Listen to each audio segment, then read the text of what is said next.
Hi, this is Saunders. I'm here to talk about behavioral and physiological metrics, specifically in regards to a case study regarding the cognitive state measuring methodologies in applications of driving.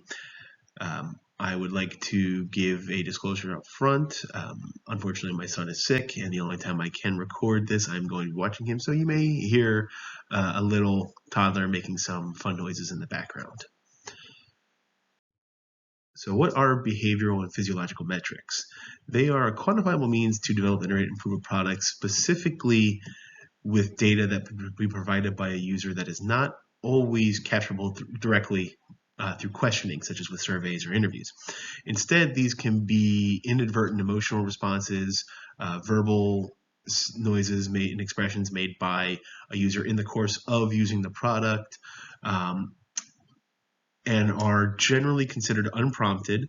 They can be something as small as an eye movement, an emotional engagement, positive or negative, or the reduction or increase of stress while using something. These may not always necessarily be something that can be directly quantified. They could be a recording as a user uses the product and makes a positive sound of enjoyment or a negative sound, and generally require the observers to be readily accepting of reactions that may not be anticipated. For this particular case study, the authors posit that driving functions are becoming increasingly automated, such as shifting, moving from manual to automatic as a standard norm, navigational duties, signal power windows, anything like that, and that these eventually can pose the risk of becoming cognitively disassociated from the driver. The users themselves will be less and less mentally tuned to the act of driving, opening up possible avenues of distraction, interruption, or drowsiness on the other end of the spectrum. For this particular case study, the researchers are providing a selective review of a multitude of psychophysiological measures.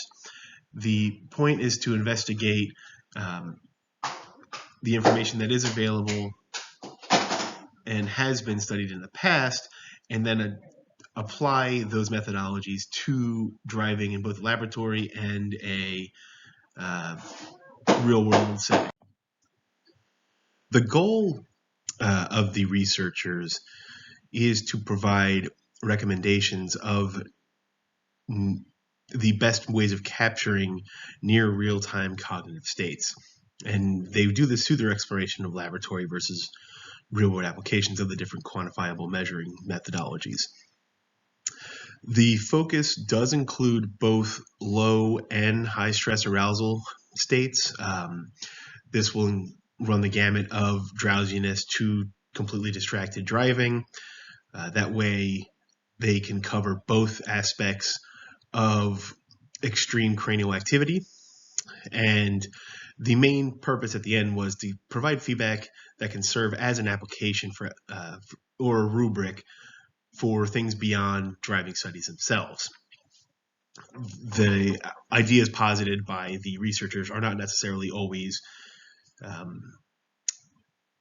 specifically for acquiring driving cognitive state data, but do have applications that extend beyond that one specific use. The two initial data acquisition methodologies explored within this case study were electroencephalograms, EEGs, and event-related potentials, ERPs, respectively. An EEG is the recording of oscillatory and aperiodic brain electrical activity. These are the ones that you have seen in movies and TV shows with suction devices applied around the head that help to detect changes in electrical activity of the brain when induced with different stress-inducing events. ERPs are very similar to EEGs, but are generally linked to specific time events but can also have sensory, cognitive, and other motor physiological responses that you may not necessarily see with EEGs. These two techniques were easy to quantify into driving settings by the researchers, as they have been widely used to detect and correlate different stress-induced events that easily transcribe over to driving itself, and that you can easily acquire quantifiable data with frequency indices and time indices that have been shown to reliably measure different cognitive demands. For example, the alpha brainwave band has dramatic variances when induced with higher low stress environments. Beyond EEGs and ERPs, the researchers investigated other avenues of data acquisition. Every one of these was shown to be quantifiable in both an under brain arousal state and an over brain arousal state based on varying stress levels and in stress-induced events. The different options available and investigated were optical imaging for cerebral blood flow. This shows the oxygenation levels in the brain based on different stress levels, heart rate and heart rate variability that can change based on stress levels, a user's blood pressure, the electrodermal activity, which is the electrical activity of the skin, electromyography, which is electroactivity in the muscles, thermal imaging, as brains can have different areas of heat intensity at varying times based on drowsiness, fatigue, and other loads. And then finally was pupillometry, which is the changes in the pupil diameter based on low and high cognitive states of stress.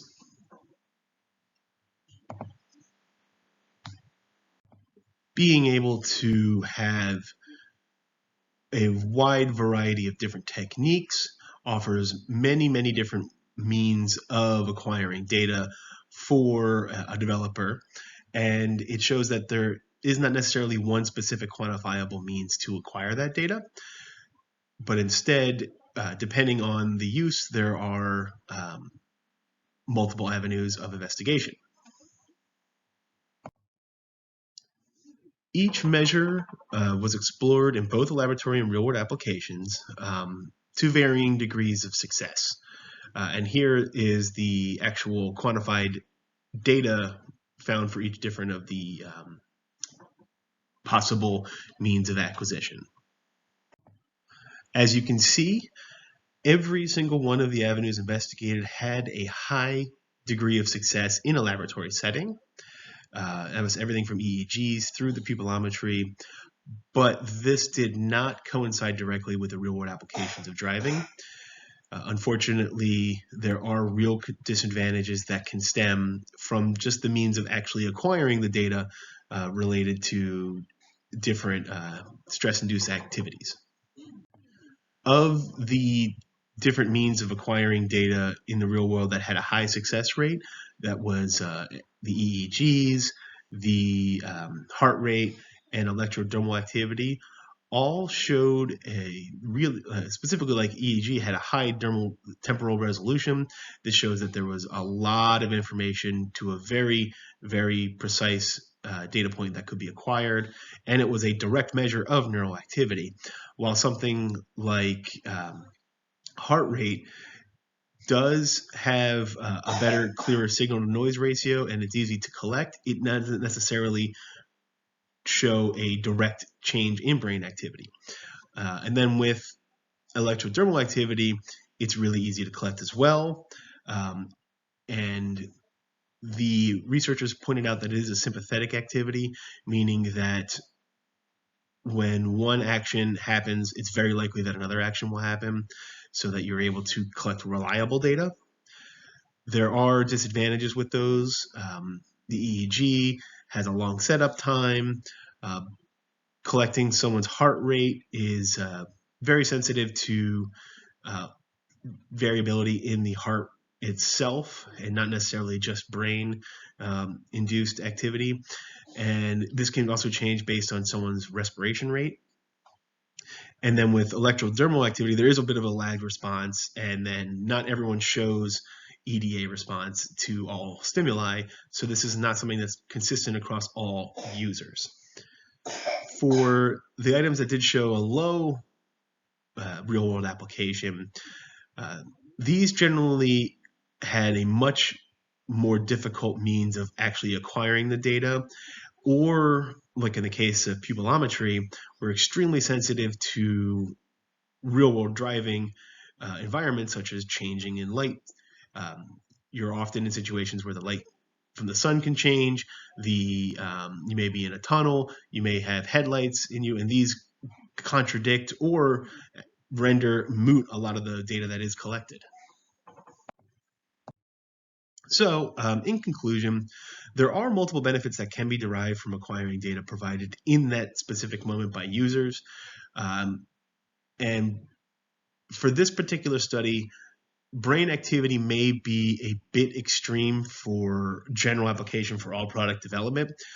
And it is also something that is very impacted by a budget and user consent. However, given the opportunity, developers really should capitalize on this. It may not be necessary to apply real-world applications to everything. For most product development, a laboratory setting could probably significantly reflect what a real-world application will be like, such as using software. You can have a laptop and a desk, and if a person is consenting, collect their EEG information without actually having it be that variable if they were using that laptop, say, at home. This does provide other avenues through creativity in a developer of expanding possible metric data to truly make your product more refined and user-friendly.